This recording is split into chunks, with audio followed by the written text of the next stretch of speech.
We are back with Branden Durst, who has been a figure in Idaho politics for many, many years now. No stranger to reading the tea leaves, listening to the people, and seeing the direction that things are going. And so we're diving into the BSU Idaho poll. And Branden, I want to just kind of let you riff off here on a little bit of what else you're seeing. Yeah, so there were a few questions that I thought were particularly interesting. And let me just preface this whole thing with, I don't think these numbers are reliable. So leave that out of the way. We can get into the weeds of some of these questions. One of the questions that I thought was particularly interesting was the question around Idaho's abortion laws. And the reason I thought it was interesting was for, number one, as a survey designer for survey research, we're taught to try to make questions as simple as possible because respondents get tired. It's called respondent fatigue. And they lose track of things if they're too complicated. And if you read the question, which is here on the screen, it's a very complicated question. Not only is it complicated, but it's also wrong on the law. Idaho law currently says that all abortions are illegal, except for in the cases of rape, incest, and the life of the mother. That's not what this question asked. You'll also notice that the respondent options, none of them included saying something around the law being too weak. They really led the respondent to a given outcome rather than allow the respondent. I really prefer a Goldilocks type question where you say it's either a little cold or a little hot or just right. Those types of questions on an issue like abortion are better because they allow us to be able to have a sense of what people actually think. This sort of listing out a respondent option, none of which actually represented a conservative perspective, I think is problematic. Yeah, so I see what you're saying here. It says currently in Idaho, abortion is banned after 6 weeks of pregnancy. But you're right; that's not entirely true, right there. I mean, it is the case that abortion is banned after 6 weeks. Sure, but it's also banned after 4 weeks. It's also banned after 1 day. Right. Yeah, right. So it's a bit of a misleading question, and I think that the reason they wrote the question that way is because there's this within some circles of those that think that we should be able to murder unborn children, that the 6 weeks ban has become the boogeyman in a lot of national discourse. And so being able to insert that into this question serves as a signal to respondents on how to respond. And you're not supposed to do that. There's an organization called APOR, which is really kind of the national organization that tells market researchers how to structure questions and things like this. This falls, clearly out of bounds with their recommendations. Right. Okay. All right. What else stuck out for you here? So another question that I thought was interesting is the question around education freedom. Obviously, being an education freedom guy, that would be an issue that I look at. But I think that the problem, this is about how you.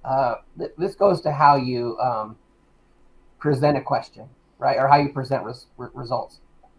They presented it as this percentage of people don't want education freedom.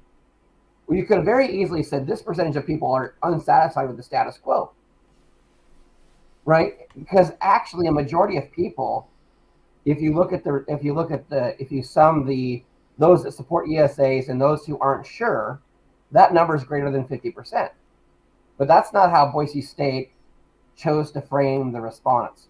They chose to frame it as these people that are unsure aren't supportive of education choice. Well, that's not what they said. When you ask somebody to give when you give a respondent the option to say they don't know, which you should almost always do, that's again one of those APOR standards within survey research, it means they don't know. You're not supposed to ascribe a perspective, but that's what they did. And the reason they did that is because it runs counter to the narrative that people don't want ESAs, tax credits, those sorts of things. And because the question was written like, this is going to take money away from your public school. Do you actually like this? And people were like, and more people said yes than said no. And that's really the story. Again, I think that if the survey had done a proper sampling methodology, which is how you find out who answers the questions, if they'd done that better, you would have seen that number on education choice even higher. And given the fact that this survey had a disproportionate number of people that self-identified as liberal or moderate relative to what we know the electorate to be, I mean, I think that goes to show that this survey, not only is it not reliable, but if it had been reliable, the numbers on things like school choice would have been even higher. Yeah, that's interesting. The I don't know option.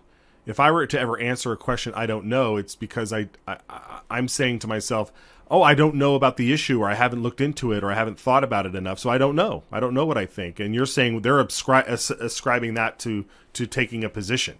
Yeah, and in fact, what we know is men, unsurprisingly, Matt, we don't like to answer don't know to questions. We just speak with, I mean, the survey research bears that out time and time again. Men, you know, in a statistically significant rate, answer questions and don't ever shoot and opt not to use the don't know response, even though they don't know, because we like to pretend like we know everything. Women are much more likely to say they don't know something. And that bears itself out in these survey questions.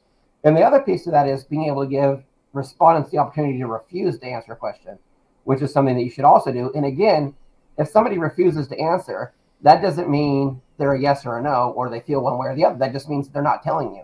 And so if you go through and you calculate your responses and the percentages one way or the other, you should always remove the refused out of that, because those people basically said, don't count me on this. And it's like, if you think about like on a school board where somebody abstains, right?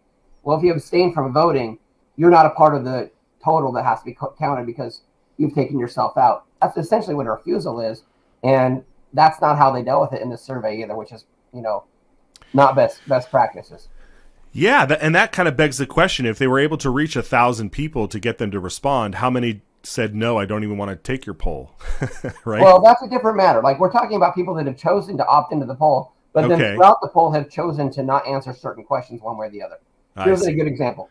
There are a lot of people, folks that we associate with, that when you ask them on a phone and they can't see you face to face, are you conservative or not? What are they going to say? Right. I'm not going to tell you. How do I know you're not a Fed boy? Like, who are you? You know, and there's a lot of people, and we find actually in survey research, if you might be familiar with the Trafalgar Group based in Georgia, who's done a lot of polling and has been very successful at modeling and polling conservatives, they always give, and I do the same thing in the polling that I do, I take a result and I always add 5 to 7 points on a conservative issue. And the reason for that is because conservatives, especially those on the furthest end of the conservative spectrum, are much more skeptical and much less likely to answer surveys. And if they do answer the surveys, they're much less likely to answer them honestly because of a concern of it being some sort of tool to find them and use it against them later. And so, you know, you look at these numbers. The point of that is, you look at these numbers, you add 7 points to whatever the conservative position was, and that's probably true. Now, on this particular poll, you're probably closer to 10 to 12 points because of the poor sample methodology. And if you did that, then that makes sense, right? 57 to 60% of people support school choice. That's the surveys that I've seen in Idaho. That's pretty close to what they've said. Okay. So this just didn't do that. Right. Okay, well, this has been fascinating. I am so thrilled that we got to go over this. I want to have you back for more. Before I let you go, let people know where they can find you or they can get in touch with you and follow your work. Yeah, we run pollidaho.com, so feel free to check that out if you want. And or check me out on Twitter at Branden Durst, BrandenDurst. Okay, all right. Thank you, Brandon, for coming on. We'll see you next time. Thanks, Matt.